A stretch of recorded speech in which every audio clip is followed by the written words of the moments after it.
Shalom Ubracha, nous poursuivons avec la 6e Mishnah du 6e Pérek. Comme nous l'avons vu précédemment, donc le Kohen devait prendre le bout qui devait être jeté de la falaise. Il marchait avec lui, donc il avait un parcours de 12 km le jour de Yom Kippouri, mais lorsqu'il arrivait là-bas sur cette falaise, Ma'ayose, qu'est-ce qu'il faisait, nous dit la Mishnah? Cholek lachon shel zeorit, il prenait une languette de rouge, de pourpre, et il l'a divisée en deux. Chetzio, la moitié kachar basela.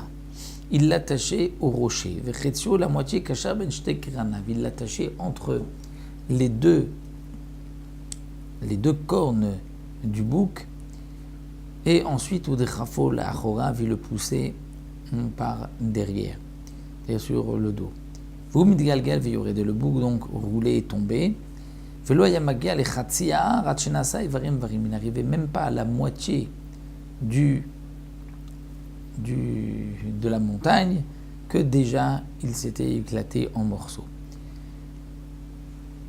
Pourquoi devait-on avoir cette languette de pourpre? Donc, comme nous l'avons vu, parce qu'elle allait devenir blanche le jour du Yom Kippour, qui était le signe que le rouge, les fautes étaient pardonnées, tout devenait blanc. Pourquoi il fallait la diviser en deux? Parce que d'un côté, si on accrochait tout sur la tête du bouc, il y avait un risque que peut-être lorsque le bouc allait tomber, il ne pouvait pas voir de loin si la languette est devenue blanche ou pas. Et donc les Bnei Israël vont rester avec un goût amer, ne sachant pas vraiment est-ce qu'ils ont été pardonnés ou pas. Donc tout attaché sur le bouc, on ne pouvait pas. Alors peut-être tout attaché sur le rocher. Alors là, le Barthénois nous rapporte ce qui est marqué dans la Gemara. Il dit parce que parfois, il pouvait blanchir avant même qu'il ait poussé le bouc.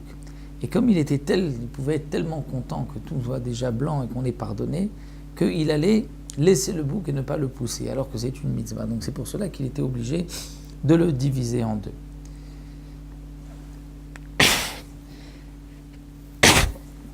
Pardon. Une fois qu'il avait terminé, Baviyashavlo tachat souka acharona. Donc le Kohen revenait à cette dernière souka. Donc lui avait exceptionnellement donc dépassé le Troum Shabbat. Il avait marché 2 km. Donc là, il revient en arrière jusqu'à la dernière souka. Et il restait là-bas à Tcheterchar jusqu'à la tombée de la nuit. Il ne pouvait pas rentrer. Il avait le droit de se déplacer de Yerushalayim et même de faire 12 000 parce qu'il avait cette mitzvah du Seir HaMishtaler. Mais de revenir, il ne pouvait pas.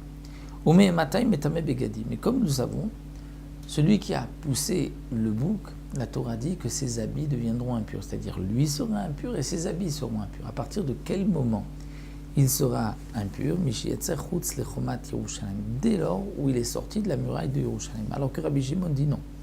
C'est à partir du moment où il va être jeté de la falaise, c'est seulement à partir de ce moment-là qu'il va donc devenir impur, lui et ses habits, c'est-à-dire que c'est une touma, une impureté tellement forte que même ses habits seront donc impurs. Puisque dans cette Mishnah, nous avons parlé des habits qui sont impurs, dans la Mishnah, 7e Mishnah, nous verrons aussi que le taureau et le bouc, dont on a aspergé le sang à l'intérieur, puisqu'on va les brûler à l'extérieur, on ne les brûlera pas sur le misbéar. Donc là aussi, c'est marqué dans la Torah que les habits seront impurs. Donc on se retrouvera la prochaine fois dans la Mishnah Zayin Bezrat Hashem.